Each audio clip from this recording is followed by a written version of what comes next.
Voklik Throg Yi, Chancellor Klicknick, on the 100th anniversary of the rites of sentience. The Conclave is named for the governing body of the giant domains and considers itself to be its successor. Before the Cataclysm, the giant domains was the most progressive of the three powers, but it should still be recognized that the giants themselves did hold an outsized amount of power, and took steps to ensure that they remained the dominant domestic force. That being said, they did allow their subjects more freedom than the dragons or the humans. The legacy is the legislative body from which the Conclave takes its name, an elected body that in turn elects a chancellor.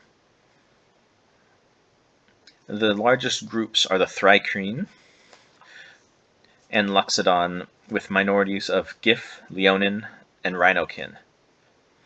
And the Locath, I'm not actually sure how to pronounce that. I've never seen it. They are a fish-type people that you can find like in a supplement that I've never actually seen anyone play, but they're kind of cool.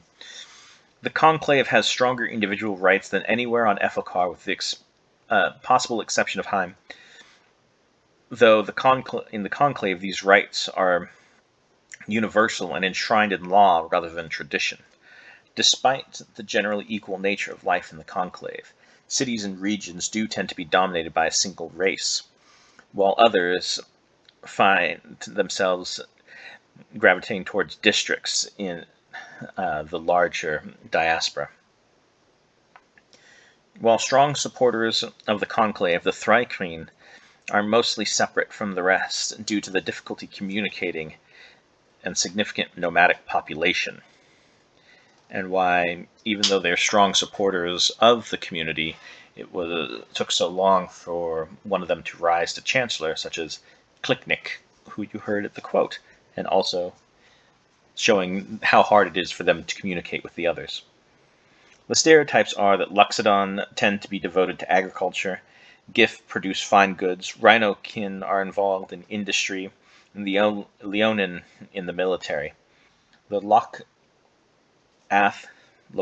I'm not sure how to pronounce them, will be more jack of all trades, since because of their aquatic nature, they do tend to live separately and just kind of around the coastline, more spread out.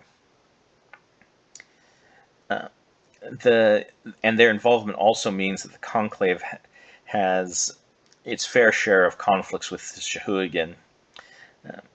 The expansionist nature of the Kudi has also made conflict more likely on their eastern borders.